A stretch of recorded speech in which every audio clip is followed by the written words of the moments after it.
इतिहास में सबसे लोकप्रिय मुख्यमंत्री अरविंद केजरीवाल जी, आम आदमी पार्टी के नेता, मेरे बड़े भाई और राजनीतिक गुरु अरविंद केजरीवाल जी का धन्यवाद करना चाहती हूँ कि उन्होंने मुझ पर भरोसा किया और मुझे इतनी बड़ी जिम्मेदारी सौंपी, दिल्ली के लोगों की देखरेख की जिम्मेदारी सौंपी।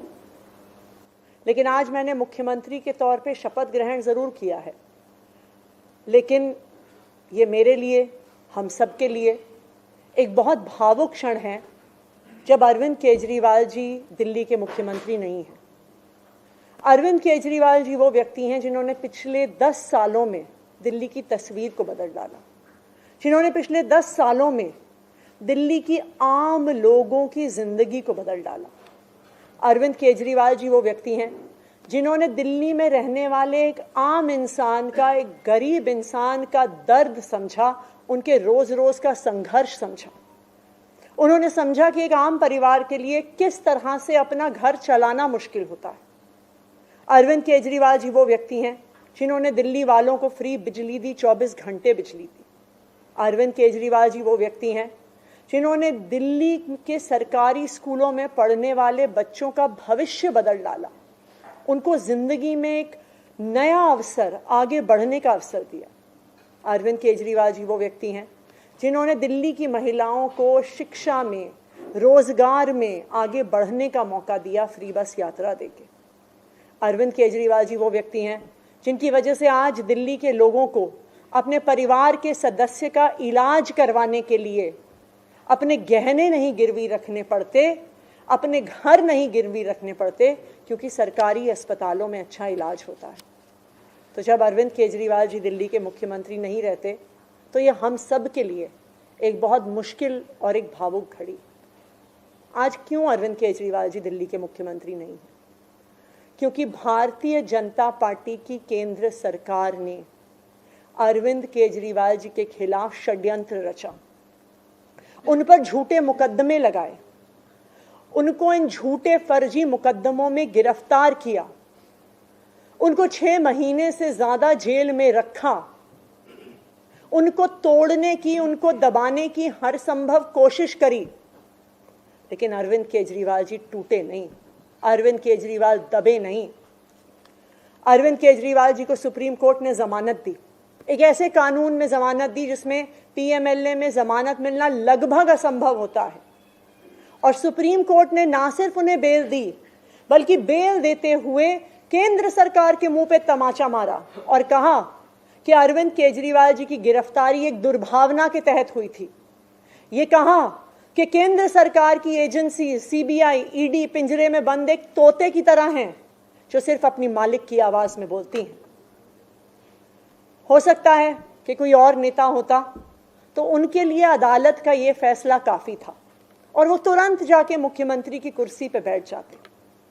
लेकिन अरविंद केजरीवाल जी ने इस देश की राजनीति में एक ईमानदारी और नैतिकता की मिसाल कायम करते हुए मुख्यमंत्री की कुर्सी से इस्तीफा दे दिया।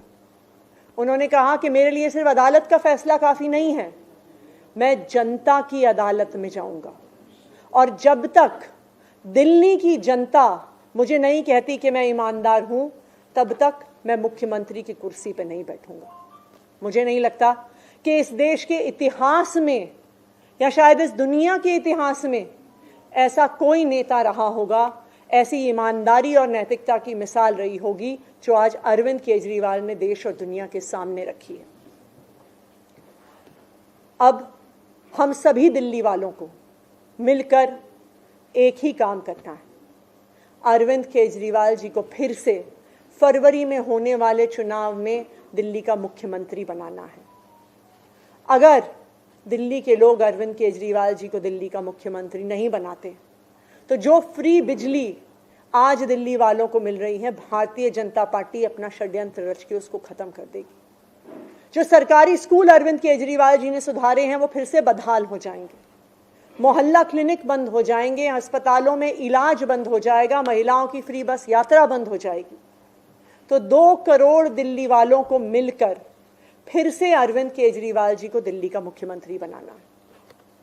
अगले 4 महीने के लिए मेरा यही काम रहेगा कि जो दिल्ली वाले परेशान रहे पिछले 1-1.5 साल में, जब से भारतीय जनता पार्टी का षड्यंत्र शुरू हुआ, जब से भारतीय जनता पार्टी ने एक एक करके हमारे नेताओं को जेल में डालना शुरू किया, जब से भारतीय जनता पार्टी ने एक एक करके हमारे मंत्रियों को जेल में डालना शुरू किया, जब से भारतीय जनता पार्टी के एलजी साहब ने दिल्ली सरकार के काम रोकने शुरू किए, आप देखिए पिछले 2 साल में भारतीय जनता पार्टी ने दिल्ली वालों को परेशान करने में कोई कसर नहीं छोड़ी।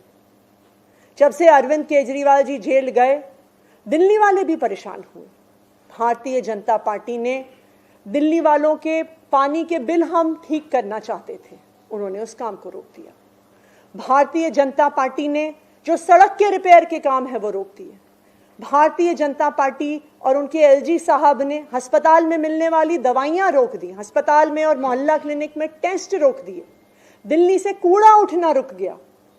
लेकिन मैं आज आपको आश्वासन दे रही हूं कि अब अरविंद केजरीवाल जी जेल से बाहर आ गए हैं और उनके मार्गदर्शन में दिल्ली में कूड़ा भी उठेगा, सड़कें भी ठीक होंगी, पानी के बिल भी ठीक होंगे, दिल्ली में जो सीवर की समस्या है वो भी ठीक होगी, जो दवाइयां नहीं मिल रही हैं उसको भी हम ठीक करेंगे। मैं दिल्ली वालों को यह आश्वासन देना चाहती हूं कि अब अरविंद केजरीवाल जी जेल से बाहर हैं, भारतीय जनता पार्टी का कोई भी षड्यंत्र हम सफल नहीं होने देंगे। Thank you.